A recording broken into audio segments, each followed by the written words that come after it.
21 homers, 69 RBIs. He takes ball one.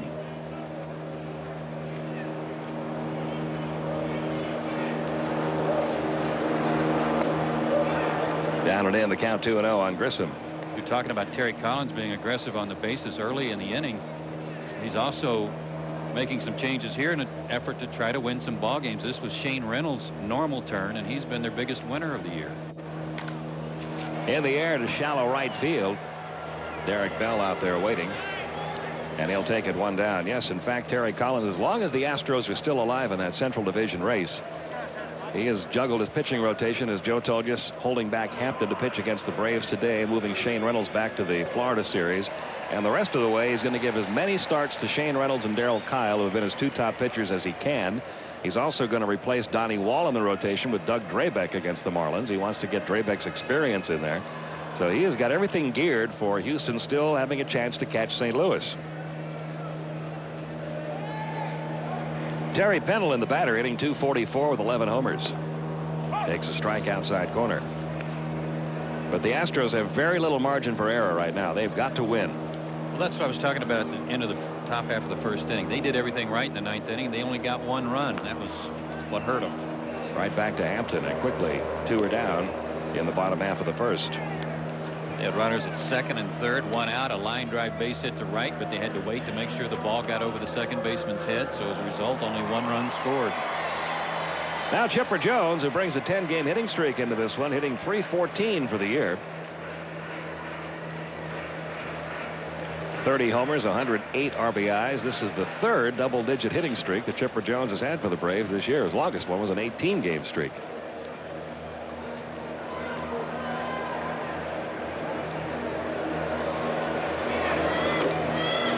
One ball, no strikes on Chipper. Didn't his 18-game streak end the same day that Marquise Grissom's 28-game streak ended the same day, right? Back into the crowd. One ball, one strike on Chipper. Astros scored a run in the top of the first. 2 men out, base is empty here in the bottom half.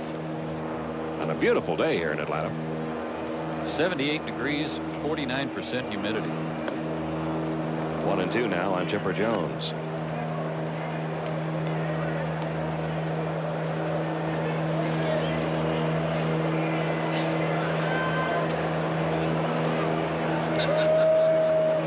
Hampton's 1-2 on the way, lined into right field, base hit.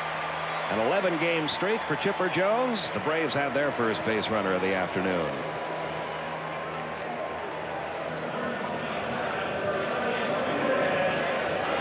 Bit of an inside-out swing and a pitch away from him. Went with it nicely to right field.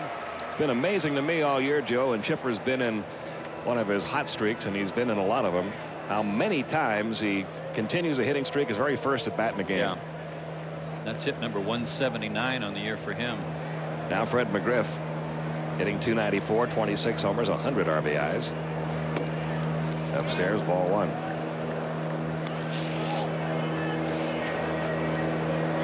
Originally a property of the Seattle Mariners, drafted in the 6th round by Seattle in 1990, came to Houston in a deal for Eric Anthony. Inside corner, one ball, one strike. Speaking of the Mariners, are they about to do it again? 2 big wins against Texas. This is their time of year. They're only 4 games back now, the Texas Rangers in the American League West. And I believe they've got 4 left with Texas, including 3 at the end of the year down in Arlington. 2-1 the count. And speaking of Seattle, our get well wishes right away to Dave Niehaus. If you're listening today, Dave, I know that just heard that you were back in the hospital for some more angioplasty. Take it easy. Get well soon. There's the 2-1 on the way, deep to right field. Back goes Bell. This ball's gone. Braves lead 2-1.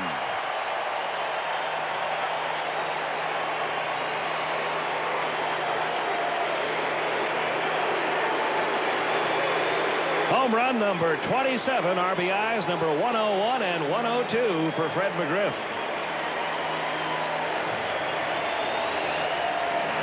Boy, that was a line shot, too.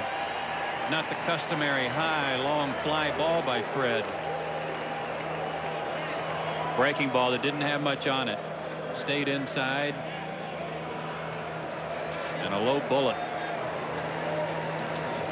So one swing of the bat, and the Braves have the lead 2-1. Now Jermaine Dye will step in. Hitting .292, 11 homers, 36 RBIs.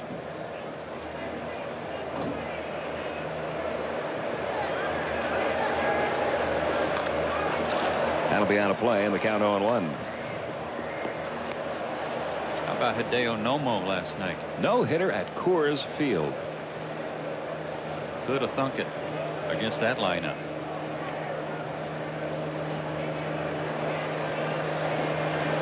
The fans that stuck around got their money's worth on that one. It was a 2-hour rain delay prior to that game. 1 ball, 1 strike now on Dye. Dodgers fired a no-hitter, and the Padres coughed up a lead, and the Giants came back to beat San Diego. Moves the Dodgers a game and a half up now on the Padres. In the West, wild card race, San Diego up by 1 now over Montreal. There's a base hit to left by Jermaine Dye. And after getting the first 2 outs in the inning, Hampton's been hit hard here. Single by Chipper Jones, 2-run homer by McGriff, base hit by Jermaine Dye, and now Andrew Jones will step in. Andrew picked up some hardware before the ball game. He picked up a trophy honoring him as Baseball America's 1996 Minor League Player of the Year. There's part of the award ceremony. 2nd year in a row Andrew has won that. I was interested in his comment the other day. He said, that's enough of that award. Yeah. let's try some big league awards next year. Sure, he'll get that opportunity. Had a big double in the game here last night, hitting .235 with 5 homers and 9 RBIs. That turned out to be a huge double. Gave the Braves an insurance run going into the 9th, and they needed it. He has not had many starts lately, Pete, though. It seems like every starter for the opponents for the last week to 10 days has been a right-hander. Outside corner, 0-1 the count. As a result, his average has gone down, but it's tough to maintain some consistency when you're only 19 years old and getting sporadic at bats.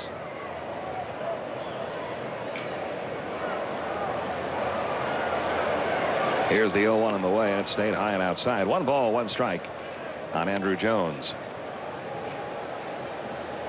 Where Mike Hampton is concerned, the Astros really didn't know what to expect today because it's been so long since he's pitched. They were hoping to get 5 or 6 good innings out of him. And likewise, they don't know how he might respond tomorrow, if he'll be tender tomorrow. That's out of play. 1 ball, 2 strikes. It was tendonitis in the shoulder that had Hampton on the sidelines. And after studying some videotapes, they believe it's all caused by his mechanics. And Brent Strom talking about that, their pitching coach said, it's something we're going to try to change, but it's really hard to do when a guy's been pitching one way his whole life.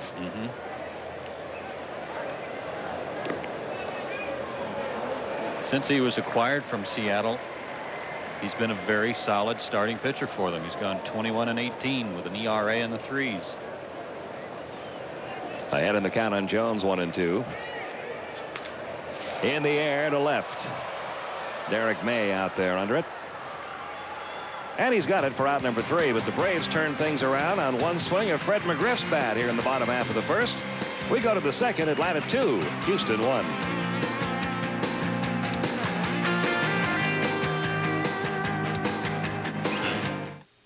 Atlanta Braves. 2-1 Atlanta. We go to the top of the 2nd. Derek May leading it off, hitting .255 with 5 homers and 33 runs driven in. Took a strike, now takes the next one low and inside. 1 ball, 1 strike. He'll be followed by Orlando Miller and then Kurt Manwaring.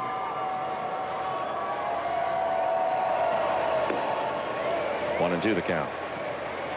Good off-speed pitch. May 3 for 16 lifetime against him.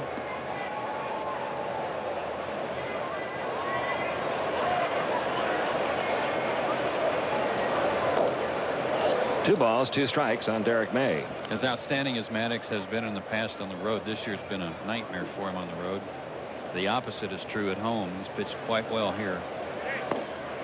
And he gets Derek May for his first strikeout of the afternoon.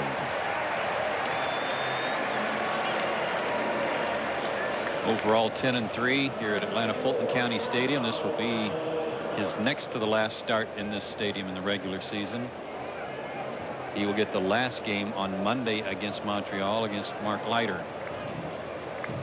Leiter will be pitching tonight for the Expos in the second game of their series against the Mets up in Montreal. Bobby Jones pitches for New York. Orlando Miller batting .257, 14 home runs.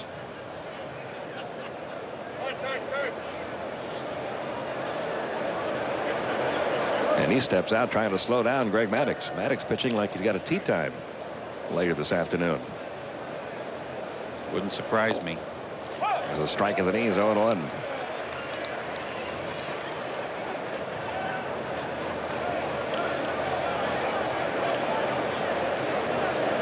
His last 6 starts, 41 innings, 4 walks. And he's ahead in the count on Miller, 0-2. Leads the league in the fewest walks average per 9 innings. He's only walked 27 men in 230 innings, and 10 of those have been intentional. So knock those out. That's 17 unintentional walks in 230 innings. You could throw to imaginary hitters and have trouble throwing that many strikes. Ahead in the count on Miller, 0-2. 1 ball, 2 strikes. Miller won't see another strike from Maddux in the next couple of pitches. Miller is a guy that swings at a lot of pitches out of the strike zone. He's got the same kind of numbers Greg Maddux does. He's walked only 14 times and struck out 110 times. So Maddux will try to get him to chase. He chased that one and hits it foul down the third base side, 1-2.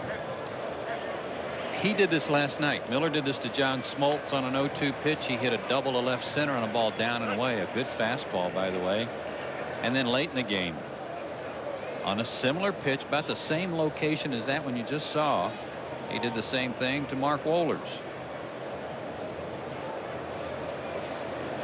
Here's the 1-2. Toward third, off the glove of Terry Pendleton, and Miller's going to reach again. They changed their strategy. They tried to go inside. Eddie Perez with his hands on his hips staring down at Miller at first base. You're right, Pete. They can't get one in or around him. He just dropped the head of the bat. Watch him pull his hands through and yanked it down the line. That'll go as a base hit. The third hit off Maddux puts Miller at first with 1 out for Kurt Manwaring. Hitting .226 in the year with a homer, just .209 since coming over to Houston from the Giants. 1 ball, no strikes.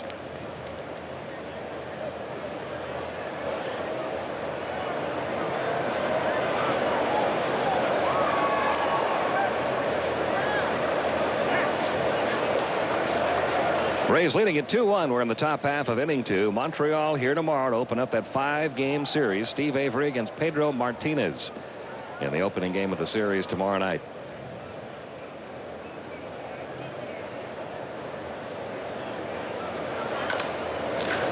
Now to play, 1 ball, 1 strike. We can give you the rest of the pitching matchups for that series. On Friday night, Tom Glavine against Jose Paniagua.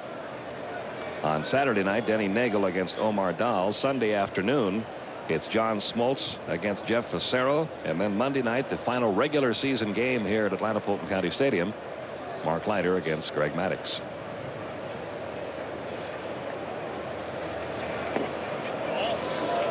Two and 1 the count.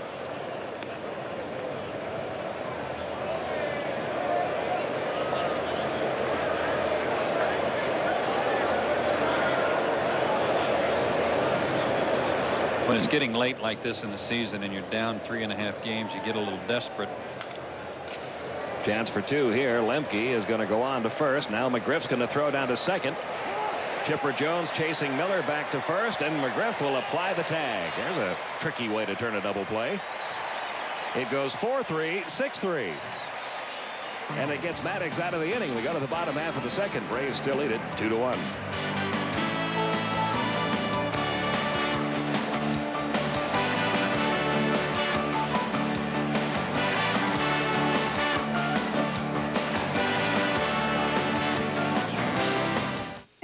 To the bottom half of the second. And time for our daily reminder that this telecast is authorized under broadcasting rights granted by the Atlanta National League Baseball Club and is intended solely for the entertainment of our audience. Any publication, rebroadcast, retransmission of the pictures or description of this game without the express written consent of the Atlanta National League Baseball Club is prohibited. And I think for a day game, Pete, I think this is the best day we've had all year. Oh, it's a perfect day today. And the Braves will send up Eddie Perez, Mark Lemke, and Greg Maddux against Mike Hampton.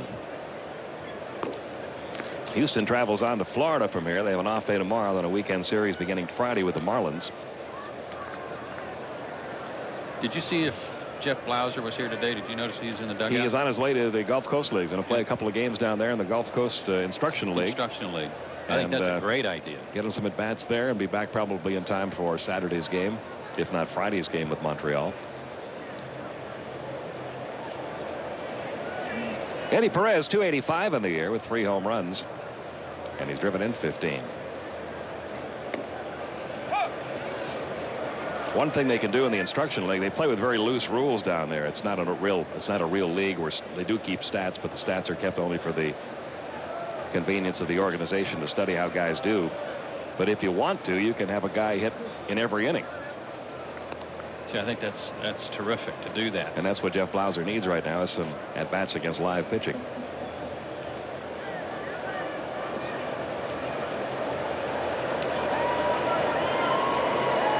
One ball, one strike on Perez. That'll be out of play, 1-2. And congratulations to Mike Hargrove and the Cleveland Indians. They're First team in. Playoff hunt again. First time in the history of the Cleveland Indians franchise they've ever gone to postseason 2 consecutive years. No kidding. Mike Hargrove and his staff did a great job. 2-2 the count.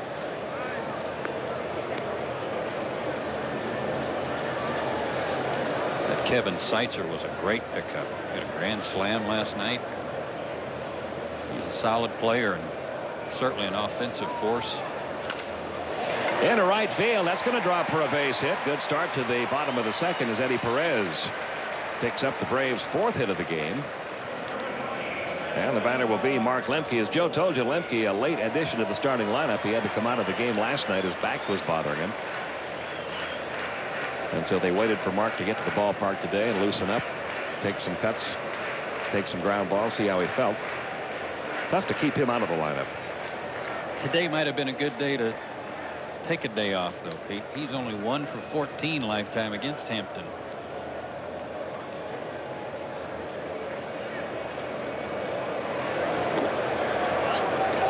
One ball, no strikes on Lemke. And that's one of several breaking balls so far from Hampton that he's had trouble getting down, and he's going to get hurt if he's not able to keep it lower.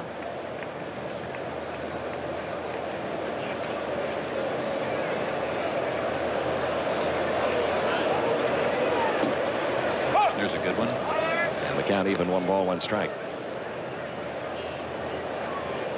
He's had a tough time right-handed all year long. And that's odd because right-handed has been a better side for him most of his career. He's a natural right-handed hitter. Didn't begin switch hitting till his 2nd year in pro ball. There's a drive to left, but right at May. 1 down. And now Greg Maddux, who comes in at 152 with a couple of RBIs.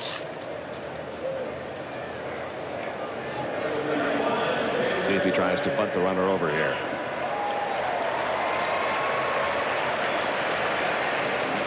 It's going to have to be a good bunt because Eddie Perez doesn't run that well to begin with, and he's still got a little bit of soreness in that leg, which had him on the disabled list for a couple of weeks, and he's not getting any lead at all over there.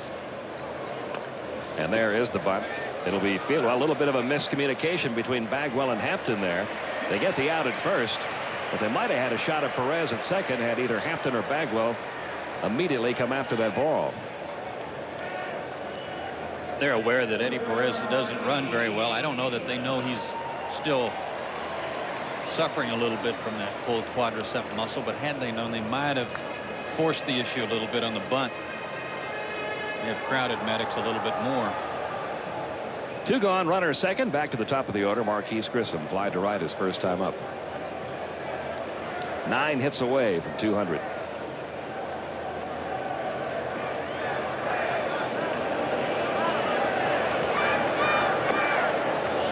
One ball, no strikes.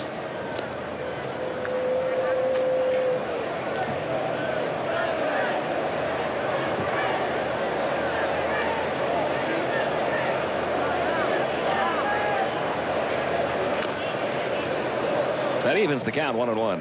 You know, there were some players that I played with as I was coming up that set goals for themselves, Pete, and sometimes those players would get criticized thinking that that was a selfish thing to do, to think that, well, I want to get 200 hits. But the way I always looked at it was that, hey, if this guy's got a goal and it's a goal that's going to help the team win, then all for it. Go for it. I hope you win 20 games. I hope you get 200 hits and hit 30 homers. Because winning's the name of the game, and Marquise Grissom trying to get 200 hits would be great. And it looks like he will get them. He's still got plenty of time, even though he comes up empty here in the bottom half of the second. Still 2-1 Atlanta.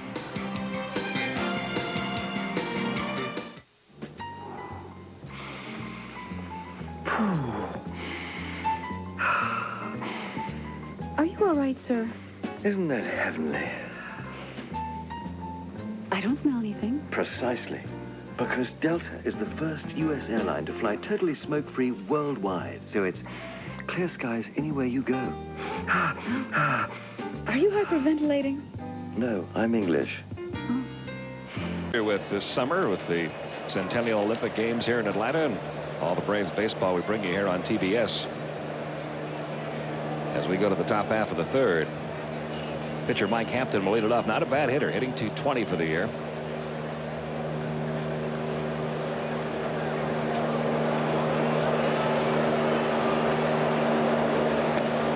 And he takes a strike 0-1.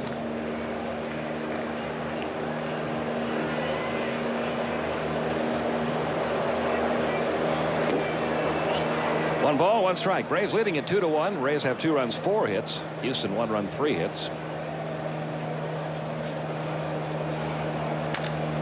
Grounds one to McGriff, and it eats him up.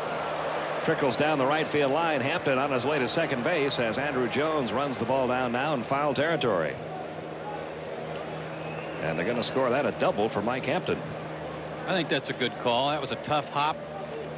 The only thing you wished had happened different is that it would have missed Fred altogether, but by knocking it down a little bit, it slowed it down enough for Hampton to reach second. Ball really came up sharp. It's Hampton's first extra base hit of the year. It's the 4th hit allowed by Maddox, and it'll bring up Brian Hunter, who doubled to lead off the game. Made it easily.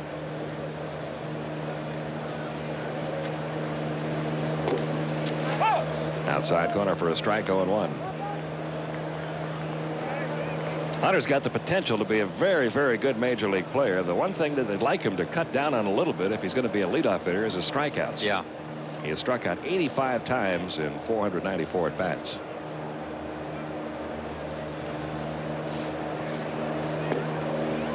And one ball, one strike. I think another thing, Pete, would be the fact he came up with a reputation as a guy who covered a lot of ground in center field, very rangy out there, but he's got to do a little better job of catching what he gets to also.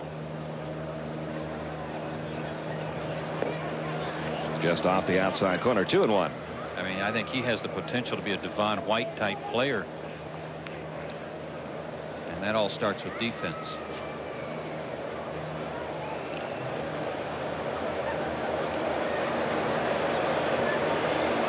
Here's the 2-1 offering. Looped foul off to the right. And the count even. 2 balls, 2 strikes.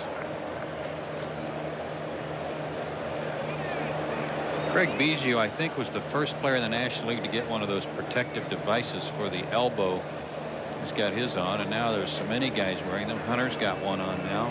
Andres Galarraga has one. Got Hunter to chase a terrible pitch. It was way outside. And Maddox has his second strikeout of the game. 1 man out. When you've got a guy on the mound that's got a few Cy Young awards in his pocket, and you're down a run, you get a double from your pitcher. Boy, it'd be nice to get that guy to third and try to tie the game up with your better hitters coming up. That failure may echo kind of what's been going on for the Astros of late when they've been struggling this month. Biggio, a bunt single in the first inning. Takes strike 1 from Maddox, 0-1.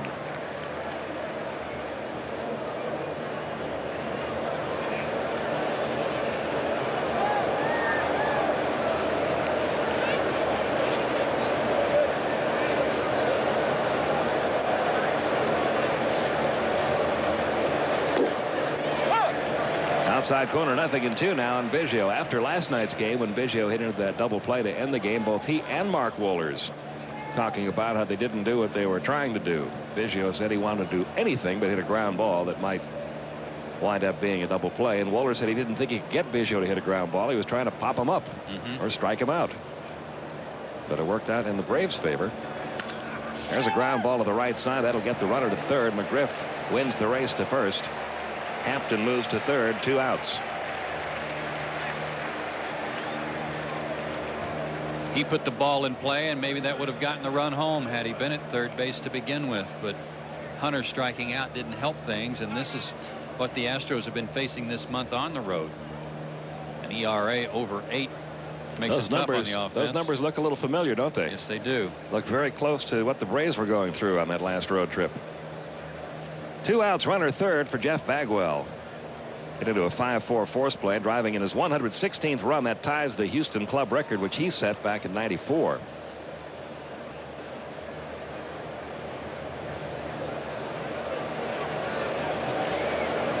And Perez out to talk to Maddox about how to pitch to Bagwell here with a runner at third base and 2 out.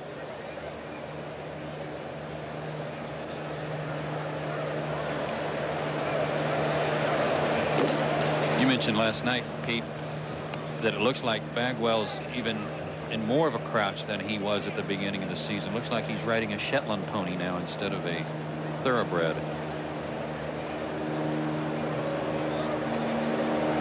There's Hampton, the runner at third. How deep into a crouch he is. 1 ball, 1 strike. That was a good pitch. That made Bagwell stand up just a little bit, almost like Maddox threw it at him and then had it break down, and it caused Bagwell to come up out of that crouch a little bit and caused him to flinch a little. 1-2.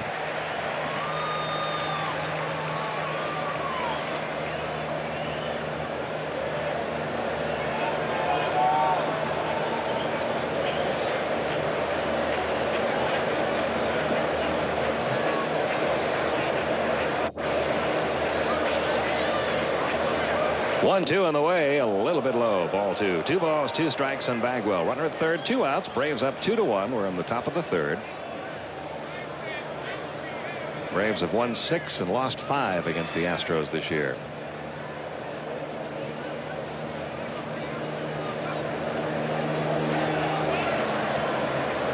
Here's the 2-2.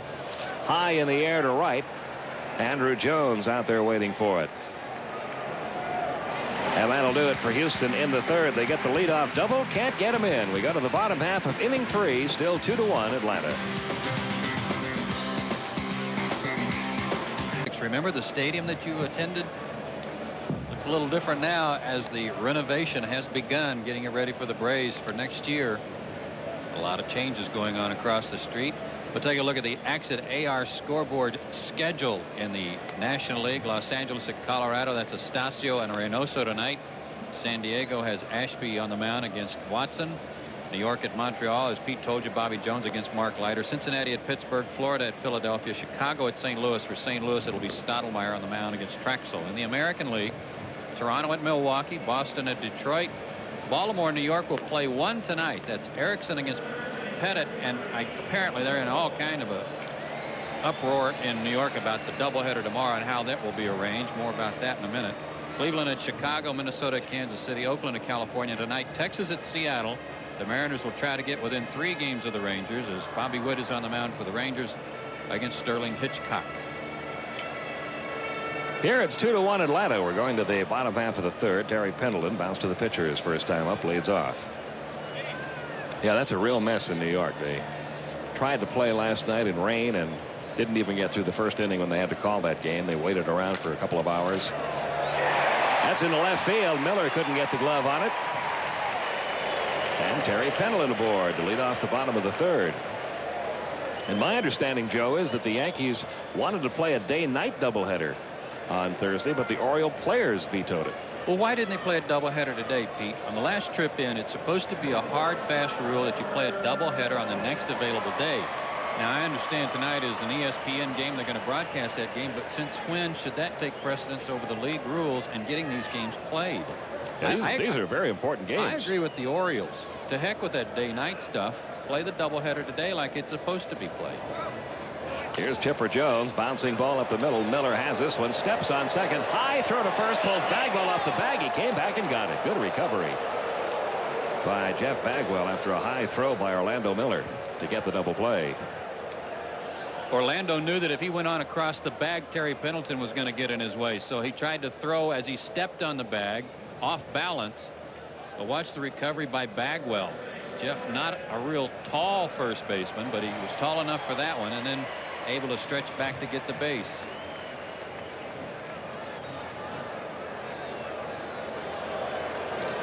So 2 are out now with the bases empty, and Fred McGriff, who had a 2-run homer in the first inning, steps in. Got activity already in the Houston bullpen.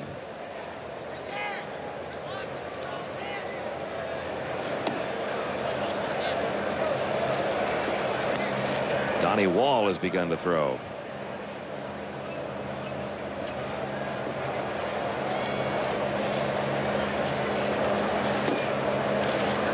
Three and nothing. Hampton has not been as sharp as we have seen him in the past, but he does appear to be able to throw the ball pretty hard today. That was a good fastball, even though it missed. Green light on the 3-0 pitch. He rolls one to second. Biggio to Bagwell. And that's it for Atlanta in the third. So the Braves come up empty in the bottom half of the third. Through 3, the Braves still lead 2-1.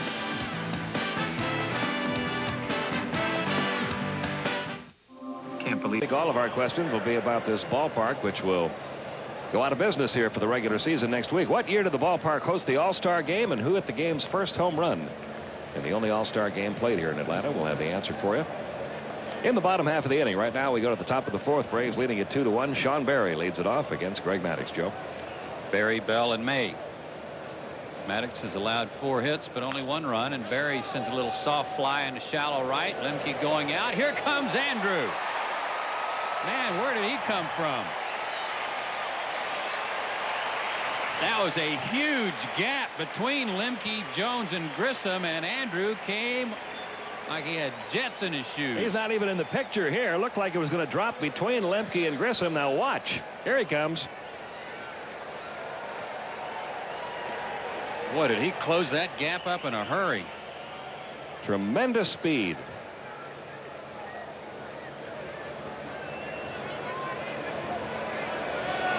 One pitch, 1 out. Derek Bell, the hitter.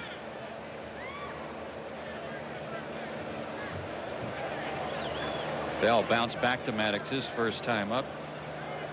Took an 0-for-4 collar last night with a couple of strikeouts. He was dropped to the 5th spot in the order because Barry had been swinging a hot bat and had been a little more productive with chances to drive in runs, even though Bell has 109 RBIs this year.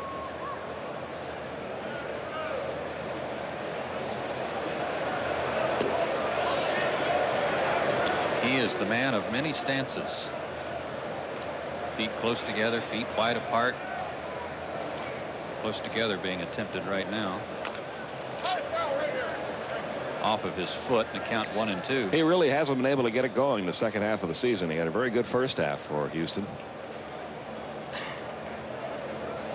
And the numbers for the year look good. 109 RBIs on the year. But not much from him lately. Yeah, he had close to 80 at the All-Star break. You'll see him later in the game with a real wide stance. 2 and 2. Maddux has fanned a couple. No walks.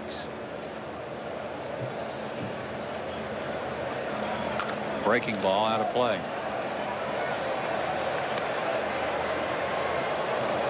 Bell started with the Blue Jays, went to San Diego, came to Houston in that huge deal that included Steve Finley and Ken Caminiti going to San Diego. Up the middle, Chipper Jones gets him. 2 down. And Ken Caminiti with 2 more home runs last night in a losing cause. Yeah, he's having one of those years where he's going to get a lot of consideration for most valuable player. You know, you often hear it said when a trade is made, you have to wait a couple of years to see who really got the better of the deal. Looks like San Diego did. Getting Caminiti and Finley. Low to Derek May. And the two major guys that came over here were Bell and Phil Plantier. And Plantier has gone elsewhere, so San Diego won that deal. Broken bat grounder. McGriff will toss to Maddox. And an easy 1-2-3 inning for Greg. We played 3.5 here in Atlanta. 2-1 Braves.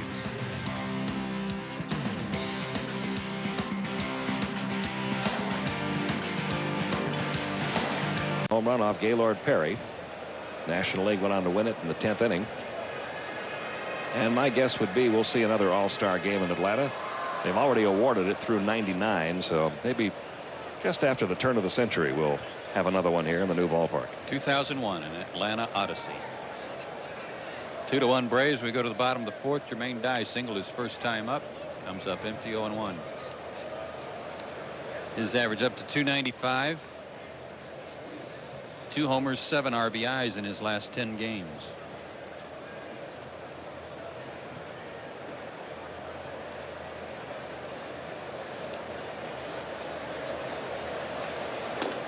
Upstairs. One of the things about the work going on across the street is the recycling effort for a lot of the stuff that's over there. They took the running track up, rolled it up, and took it over to Clark Atlanta College, installed it on their running track. They've dismantled some of the concrete sections that are almost modular and put them in. They're building a new high school football stadium out of those up in Gwinnett County. I think that's wonderful. That's going to be one of the great after effects of having the Olympics here. Not only the facilities that are left over, but things like that, the recycling of portions of the stadium, plus the fine facilities, the swimming facility over at Georgia Tech, the dormitories there for Georgia State. 2-2 pitch to Biggio. 1 out. But that's some great planning. You know, it would have been easy just to grind up, beat up all the concrete and make it fill dirt somewhere, but to be able to reuse it, I think was outstanding work on the part of the planners.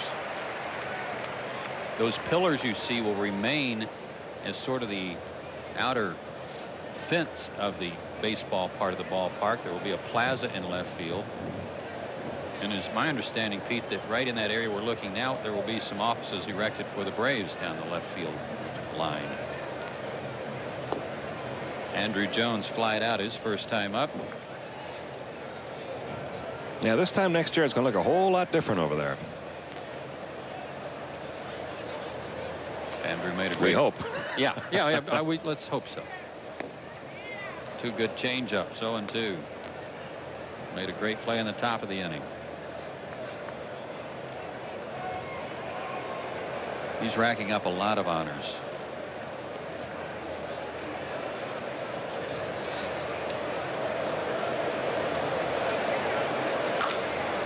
Look out, Jimmy.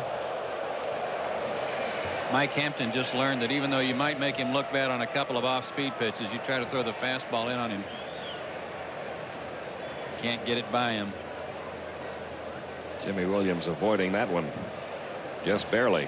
He was down to the bullpen side of the third base coaching box too, just in case. Down the line, but foul. Third base umpire Randy Marsh on it.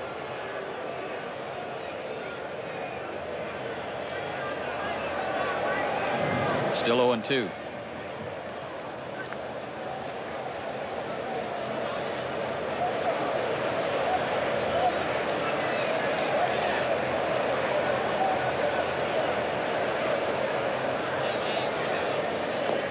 There's another breaking ball, but this time it misses. 1-2 the count. Hampton has allowed only 5 hits, but he gave up a 2-run home run in the bottom of the first to Fred McGriff, and that's the difference.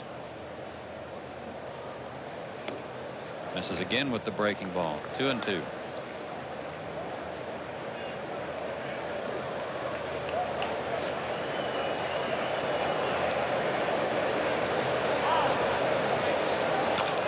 Little nubber in front of the plate. They better hurry. Hampton slides and got him. Nice play.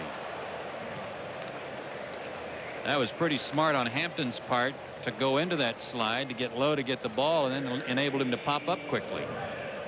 And the throw a little bit into the runner. Good play by Bagwell. He had to reach in and quickly get out of the way of Andrew Jones. But you really have to hustle on a play like that, because Andrew gets down that line about as quickly as any right-hand hitter you'll ever see.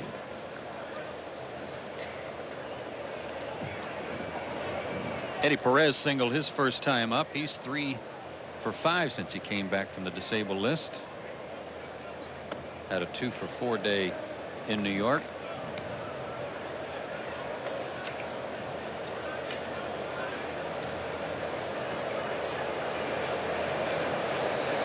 He has really had a good year. Very solid year. It's a shame he got hurt and missed a couple of weeks, almost 3 weeks, but hitting .290. Yeah. 3 homers, 15 RBIs.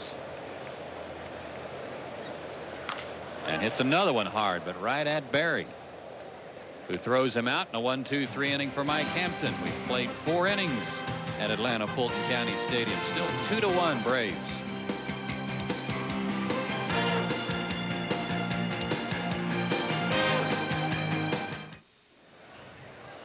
We go to the top half of the 5th inning, a 2-1 ball game. Maddox and the Braves on top, bottom third of the order for Houston.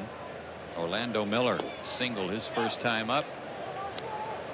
Takes a strike.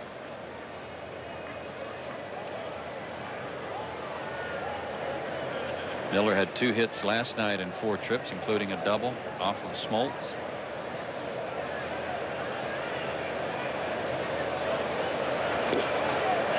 Breaking ball just missed, 1-1. They still haven't made it known, or haven't even discussed, at least in the papers or through the media, what the name of the new stadium will be, have they? Nope.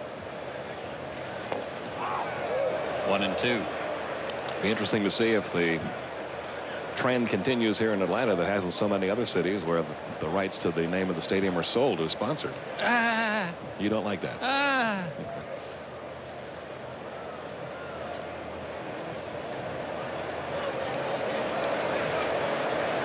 Scares me. Off the end of the bat, right back to Maddox. He gets more chances than any other pitcher in the National League, and handled that one out. I mean, with the history of, if we're Henry Aaron, start there. How can you think the 2 most common names that we've heard here in Atlanta that have been rumored to be possibly associated with the new stadium are Hank Aaron, of course, and Ivan Allen, the former mayor of Atlanta, who was very responsible for getting professional major league sports to come to this city back in the 60s. Terry Collins bounced out of the dugout and ran up and talked to home plate umpire Mike Winters, but I'm not sure what it was about. Winters didn't make a move to the Braves dugout or say anything to Maddox, so we'll wait to see if that develops into anything. 1-0 to Kurt Manwaring, who grounded a second his first time up.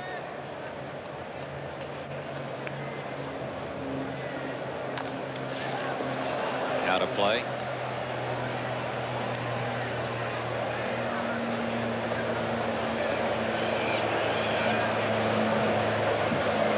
I mean, you can have corporate plazas, you know. You can have the... Isn't there a microbrewery over there? There will be. Okay. There will be certain concourses. There will be areas where the fans can congregate before and after the game. Those would be wonderful for corporate sponsorship. Down the line, backhanded by Terry. Long throw. Got him. Anybody but the catcher running, it may have been a different story, but a good play by Terry Pendleton to his backhand side. 2 down. And knowing that he had the catcher running, he was able to take a little extra time getting planted here to make the strong throw. Didn't have to really hurry on the throw. Wanted to get plenty on it, but he knew who his runner was. 2 gone. We're going to get a pinch hitter now, Mike Sims. Sims is going to hit for Hampton, who works 4 innings, gives up 5 hits and 2 runs. No walks, and he did not strike out a batter. Sims is a big, strong guy who's put up some pretty good numbers in the minor leagues, but has not been able to, for the most part, bring that with him to the big leagues. He's hitting 161 on the year. 1 homer, 7 RBIs, 5 for 30 as a pinch hitter.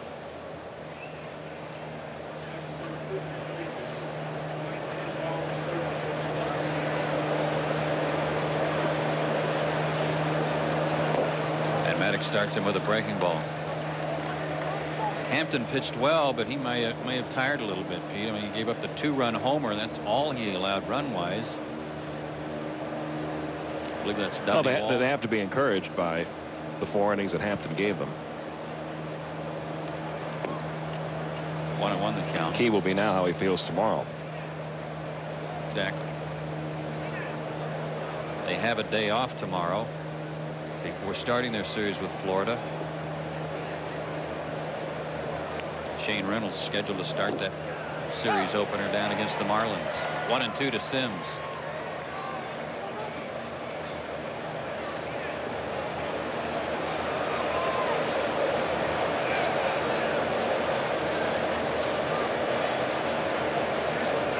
Breaking ball hit hard to Pendleton. Terry stays down on a ball that hugged the ground. He throws him out. Another 3 up and 3 down inning for Maddox.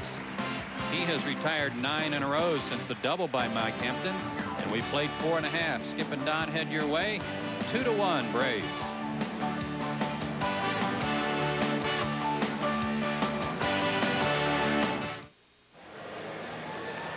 Bottom of the 5th inning. Skip and Don with you the rest of the way, and I think you may have picked up on something over there just prior to the end of that inning. Terry Collins out to talk to home plate umpire. Yeah, I think he was just saying that his pitcher was leaving because of the arm problem. We were told that he had a tender arm, and so his relief pitcher would get as much time as he needed, but as it works out, he didn't need any extra time. And the new pitcher is going to be right-hander Donnie Wall. There's a look at Mr. Wall. There's a look at his record. Got out to a good start for the Astros. There are many people who feel that he kind of revamped the whole Astros way of pitching. Lemke to lead it off. Maddox in top of the batting order here, bottom of the 5th inning. Back up the middle, off the foot, into left field. Skate save for a single.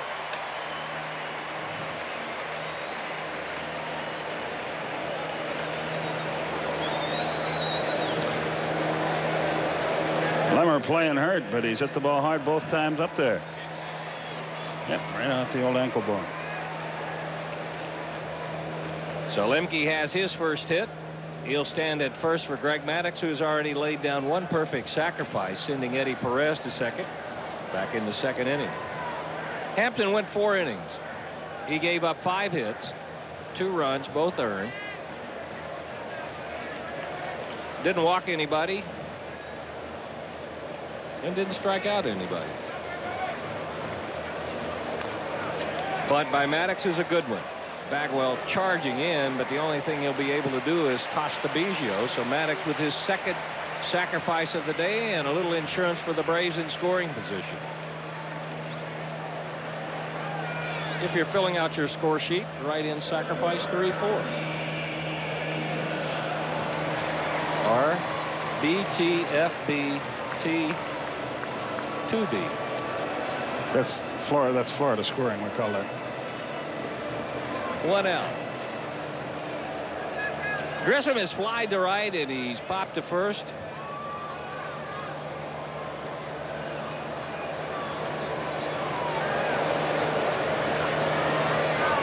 Just a hair shy of 300 for the year. On the ground and through into left field. Lemke had to hold up. He won't be able to score. So the Braves will have him at the corners, and they're jumping on Donnie Wall here in the 5th inning. 1st and 3rd for Terry Pendleton.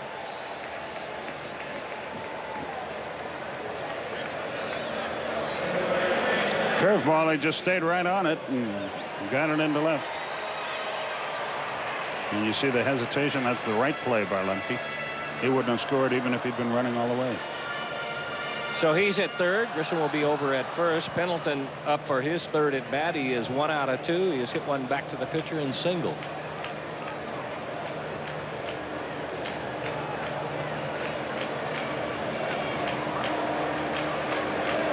Wall about 6 feet tall, 180 pounds. Astros got him in the 18th round back in '89. Pendleton fouls it away. 0-1. From Potosi, Missouri. Where's that, oh great one? It's Potosi, actually. Potosi, close enough. Now makes his home in Festus. Where's that? That's close to St. Louis, just southwest of St. Louis. It was not named after the character on Gunsmoke either. That's good to know. The 0-1 to Pendleton. On the ground and through into right field. An RBI single. Grissom will head to third. Here's the throw. He's in sliding. Pendleton picks up Lemke, and it's 3-1 Braves. 3 singles in the inning off Donnie Wall.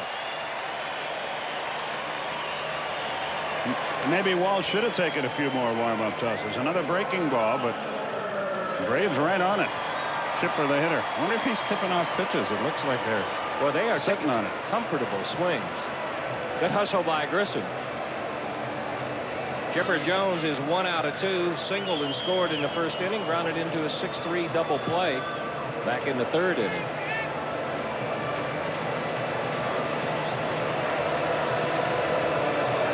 Good to be working with our director, Lonnie Dale, and TBS booker of guests, Glenn Diamond, this afternoon. It's an important facet of the operation. Chipper hitting .324 with runners in scoring position, sends it to left field, but right at May. The tag by Grissom. He'll score. It's 4-1 Braves.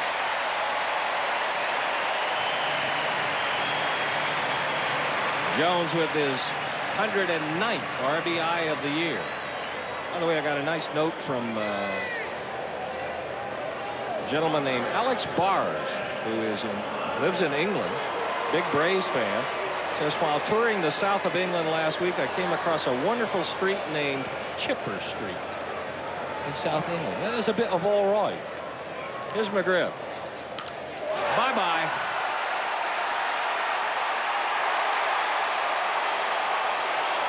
Homer number 2. They are taking batting practice off of Donnie Wall. 2 more across the board. And a big lead for the Braves.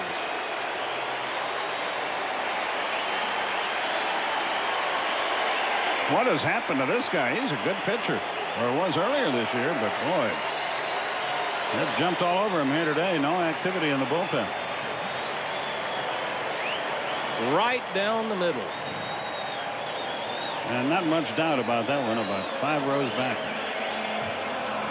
So McGriff now with 4 RBIs in the ball game and 104 total for the year. The only plus for Wall is he can now pitch from the windup. It's 6-1. His first pitch to Dye is fouled away, and Dye was right on his breaking ball.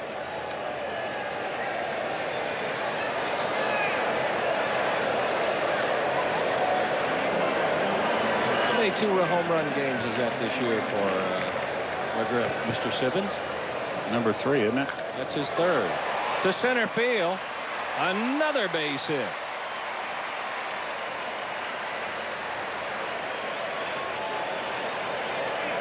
He has faced 7 hitters. There have been 5 hits, a sacrifice fly, and a sacrifice bunt. Doug Brocail is cranking up, should be cranking up in a hurry in the Astros bullpen. Brett Strom will make his way out. He's the pitching coach. 3rd 2-run homer game this season for Fred McGriff. Number 1 came on the 31st of May at Cincinnati. And about 3 weeks ago up in Chicago, he had a 2-run homer game. Or I guess it was here against Chicago. And 27 times in his career, he has gone yard twice. I think that was the game he hit the big home run to win it in such dramatic fashion on a Saturday afternoon. Big comeback by the Braves in that ball game. Mike Winters is going to speed things up here as Strom's going to take as much time as he can. To allow Brocail to toss a few more pitches. Because Donnie Wall has not brought much to the table today. Every time a statement like that is made around about pitching, I had thought of Russ Nixon's line. He had a pitcher out there getting beat up pretty good one day. And he said... he kept looking in the dugout trying to get out of the game, right? He said, you didn't bring much to the dance, darling, but you're here till the inning's over. Here's Andrew Jones. Doesn't get the first one, and it's 0-1. You talked yesterday about sometimes hanging curveballs or strikes. There was one. And sometimes you get away from them, or you get away with them. You'd like to get away from them all the time. There was another one that Wall got away with. And Andrew Jones in a hole 0-2. Well, one thing you can say for Wall, he's throwing strikes. Too many of them, as it works out. 11 strikes. He's yet to miss. Might want to mix in one wide of the strike zone. Braves haven't missed either. Inside, call strike 3. 12 pitches, 12 strikes, but a bad inning for Donnie Wall. Braves pick up 4. They do it on 5 hits, including McGriff's second home run of the day through 5. It's 6-1. There's how it got out of the park.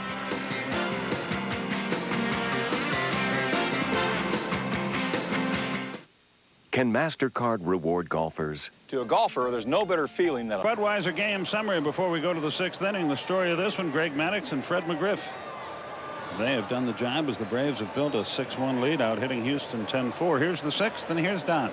Maddux will try to continue his string against Hunter. 1 pitch, 1 out. Low throw, but the out nonetheless. That's 1, 2, 3, 4, 5, 6 consecutive outs recorded on ground outs. And Maddux has been involved in 3 of them. Terry Pendleton the other 2. 1 out for Biggio. A single, a grounder to McGriff, 1 for 2, and a .291 for the year.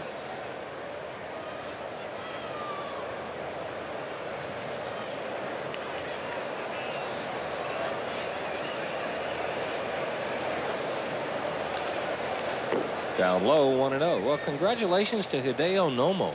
How about that, huh? Man, a no-hitter anywhere is a heck of an accomplishment, but to do it in Coors Field. 2-0 to Biggio. You read Piazza's quote about Ismael Valdez the night before. He said, "You'll never see a better pitch game than Valdez had tonight in this park." Here's a strike, and it's 2-1.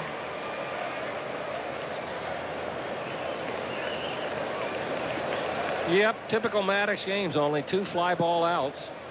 13 of the 15 recorded via ground outs or strikeouts. Another chance for Terry Pendleton.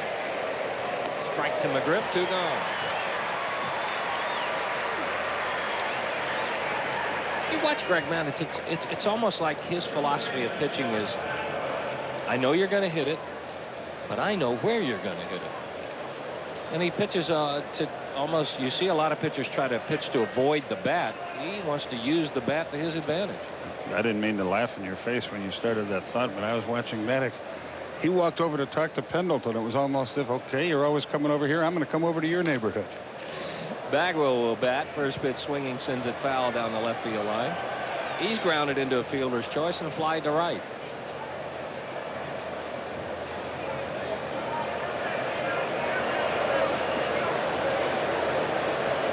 We're in the top of the 6th. It's 6-1 Braves. Glad you're with us. Down low, 1-1. So the Expo Marathon starts tomorrow. 8 of the last 11. Next 5 here. Hammered, and I mean hammered. Altitude and longitude, and bye-bye. 31 homers for Bagwell.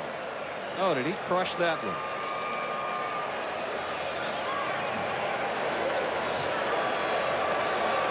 That was hang time Ray Guy would have been proud of.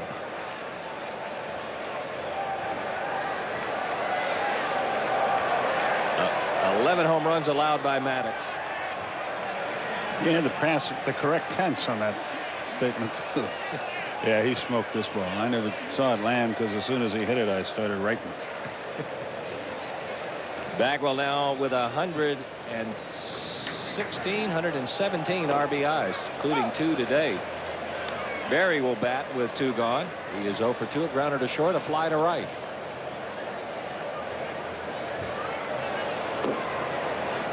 One and 1 to count. 6-2.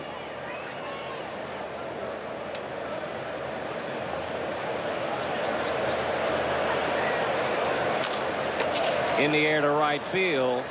Near the bullpen, Andrew Jones at the mound makes the catch and falls down. Somebody in the bullpen has got to be letting him know, and maybe they were. But that's another good play by Andrew Jones to hang on to that. Here's another look at it. Astros pick up one. Be careful.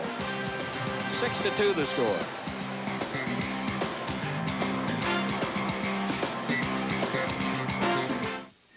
To the score. Eddie Perez to lead it off. The Braves sent 8 to bat last inning. Did Perez check his swing on that? Scoreboard says yes. Then it's 1-0. Perez a single and a grounder to third. Both of those coming off of Hampton. In the air, near the corner. May is there and makes the catch. Just got under it. Here's out number 1 in the bottom of the 6th. 6-10-0 for the Braves. 2 runs, 5 hits, and airless ball for the Astros. Now look, they got Smoltz and Maddox here. Did they run into that Florida Marlin tandem down there too? Let me look it up and see. I think they have a stretch much like the Mets had recently, where you get 4 of the best in the league consecutively. Shane Reynolds against Kevin Brown, Doug Drabek against Al Leiter, Darryl Kyle against Rick Helling, youngster. So when you're trying to scratch back into it, you have to go against Smoltz, Maddox, Leiter, and Brown. That's a pretty good uphill swing. Lemke sends it in the air to left center. May's got a bead on it. Little side. Oh, look out. Lost it in the sun. He's lucky that didn't hit him right in the coconut. Tried to go side saddle to take the sun out of play, but he just lost it. It'll be a hit. El Cheapo. He's got the glasses, but he never put them down.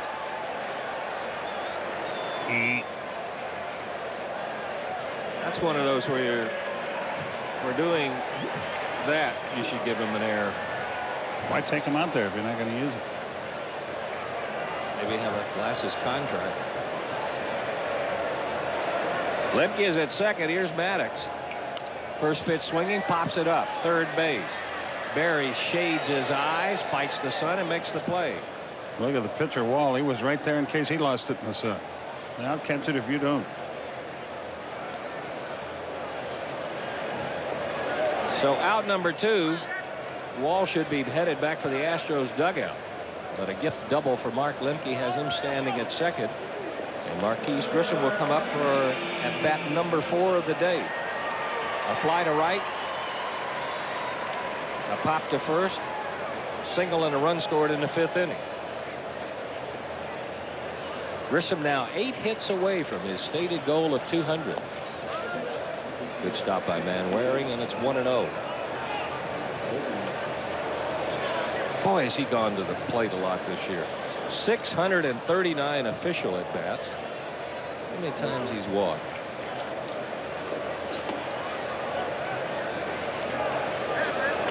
He's walked 41 times. That puts him up to 680. And you know he's been on a couple of errors. He's been hit by a pitch. That's 683. 3 balls and no strikes. So he's close to 700 at bats. Houston finishes the year with 3 at home against the Mets, 3 at home against Florida, but it looks like by then it might be too late. The way they're playing today. And the way St. Louis is playing, they're not going to give it up. There's a strike. It's 3-1.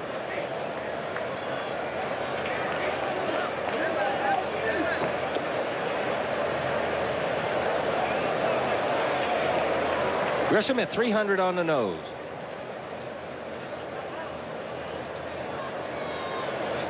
On the ground toward short. Miller is there.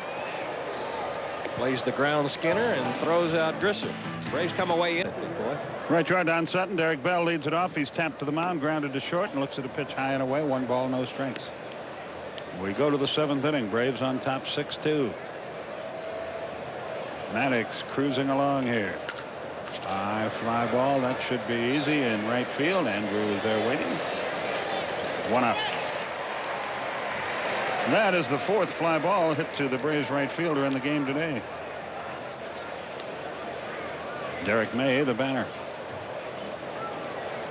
Crowd, I would guess, at about 32,000 on an ideal day for baseball. Tomorrow night, we'll be with you at 7:35. Avery and Martinez will pitch it. Friday night, Glavine against Jose Paniagua. Saturday, Denny Nagel on the mound.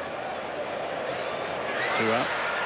Against Omar Dahl, Smoltz against Jeff Becerra Sunday, and Maddox and Mark Leiter on Monday.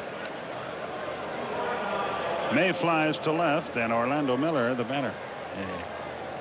Pretty good player, but he's got to sort of tone down the acrobatics and the showtime, didn't he? He almost threw away a ho-hum double play ball earlier in an inning that could have been a big one. Chipper Jones hit him one. A little fancy Dan around the bag at second. Threw a high one to first. If Bagwell doesn't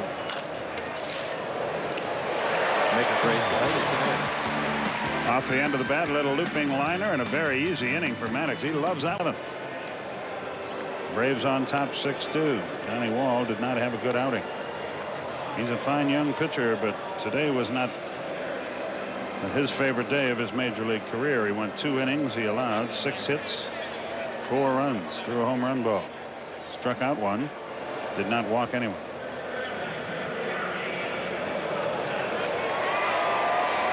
And Terry Pendleton leads things off here as the Braves seek some insurance.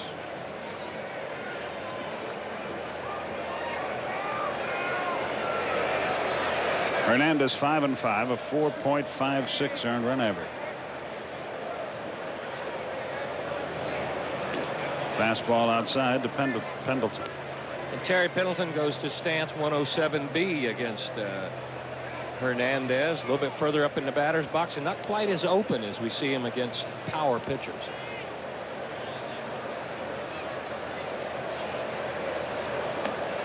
Downstairs, 2-0 the count. Hernandez, a former member of this organization. They signed him as a free agent this spring after he was released elsewhere, if I'm not mistaken. 2-0 the count.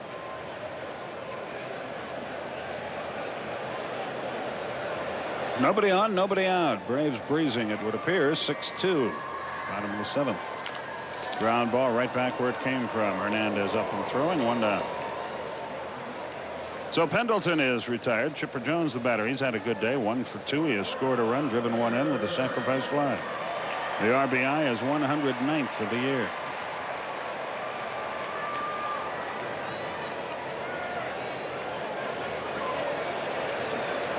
And the run scored is 113th of the season. It's about time for all the ballots to go out for MVP, Cy Young, and all that.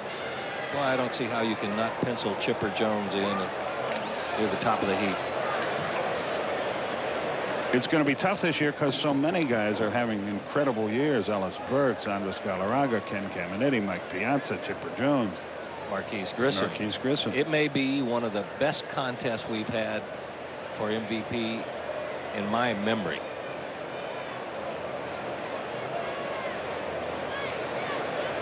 Which occasionally could have been as far back as last night. I was just thinking that. Let up is in there. It's 0-2. McGriff is next. Fred, a couple of 2-run homers in this game. But right now, Chipper Jones is standing in there. Fastball upstairs. He lays off this one. 1-2 the count.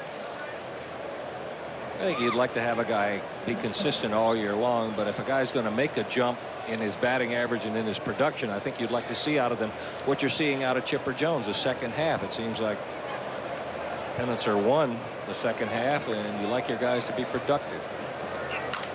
Look at him just stroke that ball down the left field line. He's around first. Is he going to try? Yes, he is, and he will make it easily. It's a double for Chipper. He gets 2 strikes. He's a different hitter. He just slaps the ball around. So much for the sophomore jinx for Chipper Jones. Fastball up and out away from him. Part of the reason he goes into second here is the boot. The other part is, you know, May's arm. He not one of the strongest around. Threw a little rainbow in the second. That is the 32nd double this year for Chipper Jones. Fred McGriff stands in with a runner at second, 1 out. They'll put him on. And who can fault that? The fans here can, but Terry Collins would be crazy if he didn't do this. So 2 will be on with 1 out for Jermaine Dye. At least he's the scheduled hitter. Be the first walk issued all day long by an Astros pitcher. Boy, that sweep in St. Louis about 10 days or so ago. Nothing's gone right for the Astros since. You know, that's another point I thought about last night after the game when it was too late to talk about it. But we gave Tony Graffanino deserved credit for the way he turned that double play. But think about the third baseman, Terry Pendleton, when that ball's hit. He knows it's a fast runner. You've got maybe a half second to make up your mind. Am I going to the plate and trying to get it that way, or am I going to second base? And he made what turned out to be the right choice. Safe play is to go home. You probably don't get the double play. They keep the inning alive, but you know you get the lead run. It is a risky play, and it's a play that I think a young player might have had to think about just split second long enough, maybe not get anybody, but Pendleton did it instinctively. That's one of those where you think about it before the play. That's hit hard. I'm going to take a shot. Upstairs to Dye. 1 ball, no strikes. I think when you're in Little League, they teach you to, before every pitch, say, I hope the ball's hit to me, and what are you going to do with it? But I think sometimes we get away from teaching that at this level. We just assume that players already think that way. The 1-0 pitch. Swung, a little looping fly ball into short right, but it'll be caught. Bell gets there, 2 down.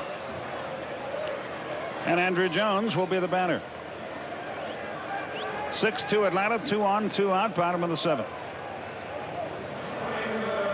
Night games tomorrow, Friday, Saturday, day game Sunday, night game Monday, and that's the last one here at this ballpark, except for playoff and hopefully World Series play.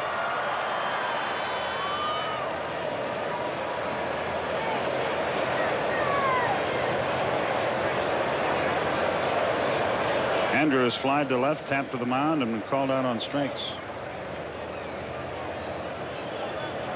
Hernandez comes set. Curveball. He hung it, but he didn't get it. 0-1.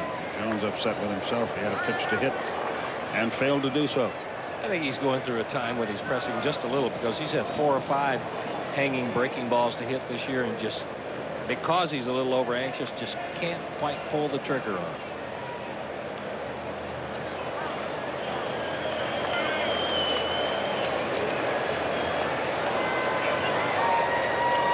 Hernandez stands back in there.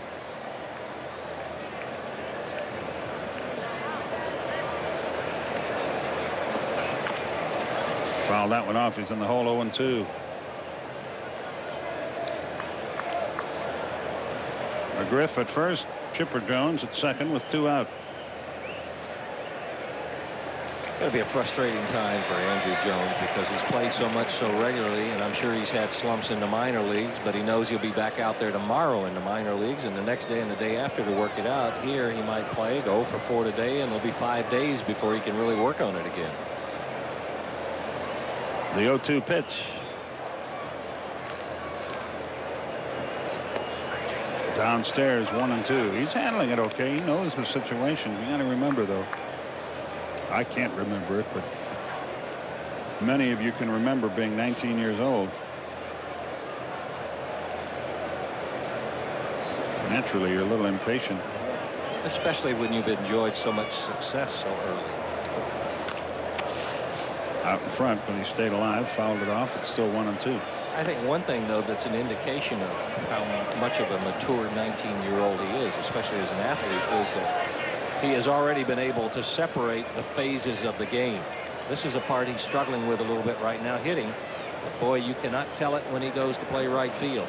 He has made some of the best plays we've seen all year. And he's been a center fielder, too, so he's really playing out of position.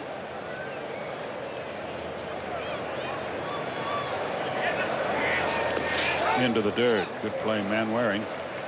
2 balls, 2 strikes. TV time 7:35 Eastern tomorrow night.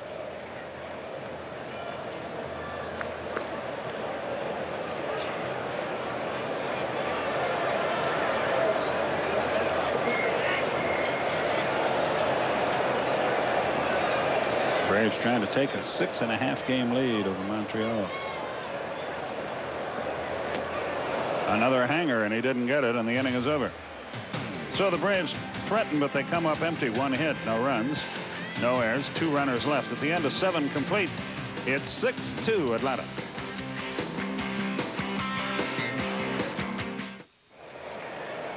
Let's take a look at our Delta. The Cats, 1 hit, no runs, no errors, 1 left.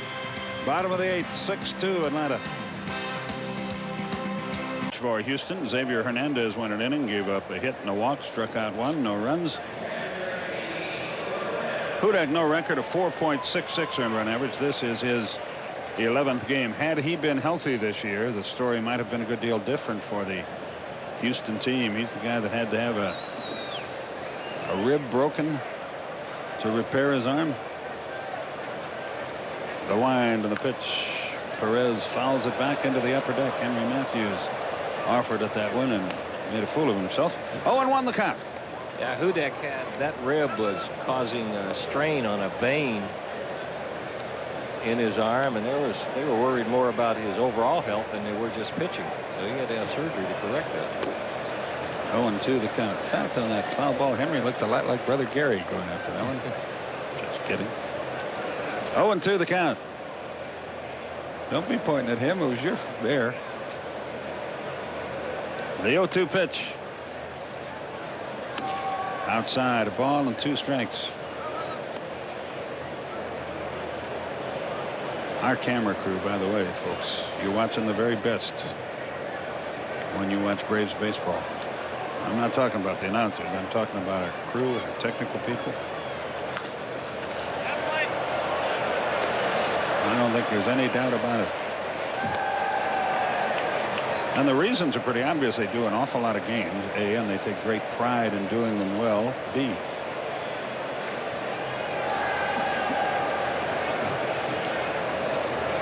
We are very lucky. We're blessed. The 1-2 outside, 2 balls, 2 strikes.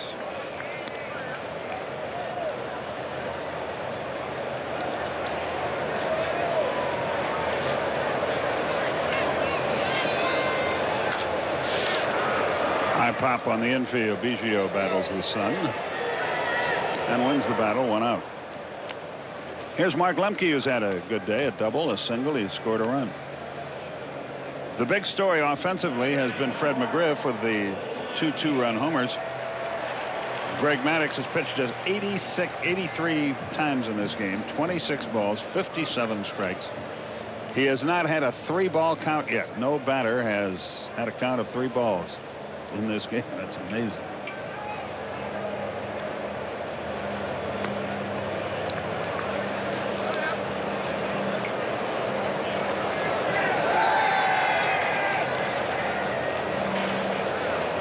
The pitch swung, grounded past first.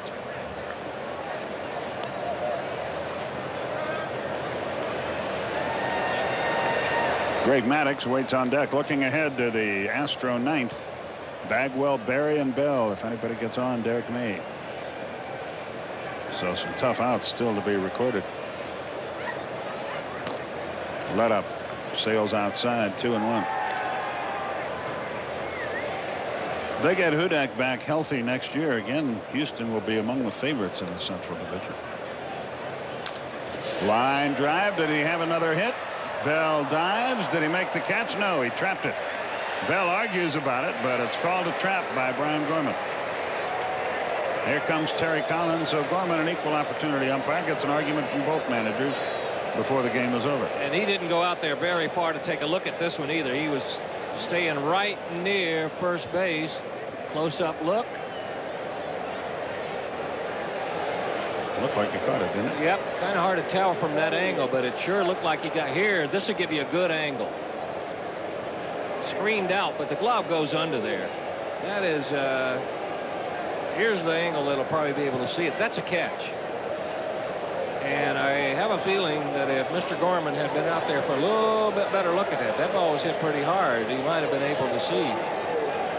One of our angles, you could see the glove screened by the knee, but that's good hustle by Bell, and he's got no reward. Here you go.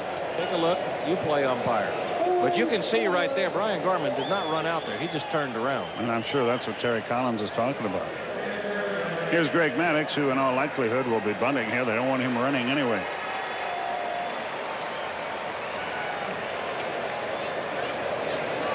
$29,885 the paid attendance here this afternoon. He does bunt, and for the third time today, it's a 3-4 sack. Runner at second, 2 out for Marquise. Looks like the Braves are going to win today. Here are their best records. They come into this ball game with 51 wins, so if they can hang on for this one, they have had some good records at home, but this year a chance to be the all-time best. The flip side of that is not so good on the road. No, which is a real turnaround for the Braves. They're usually 10-15 games over, but this year, not the case. I think we're 2 over, aren't we? Didn't we just get it down to 500 and then win the last 2 on the trip? Strike call to Marquise Grissom. 38-37, 1 over. 6 more to go. 0-2 the count. That looked high and inside, but Mike Winters called it a strike. Grissom is disgusting. Yeah, you never see him express much displeasure. He just kind of stone-faced about it, poker face, goes right on in play. But that time he just flipped the bat and grabbed it by the barrel, and he had to take a little walk to cool off. Take it out on the baseball, Marquise.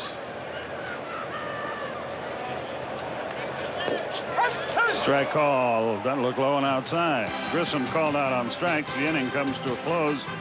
He wisely walks away, drops the bat and the helmet at home plate, and the inning is over. 1 hit, no runs, no errors, 1 left. We go to the 9th inning with your score: Braves 6, Astros 2. We go to the 9th inning. Jeff Bagwell will lead things off. He's touched Maddux for a long home run. He is 1 out of 3. The wind and the pitch. A strike right in there. Nobody on, nobody out, 9th inning.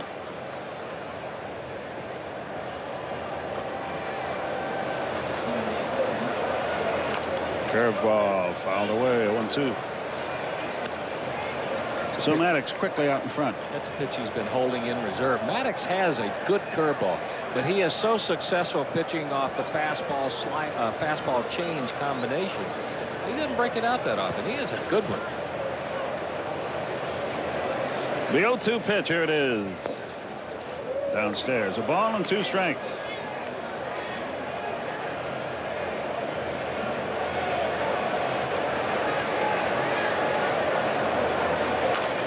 Fly ball well hit right field. On the run, Andrew in the corner. He's got it. 1 down. Boy, almost dropped that ball.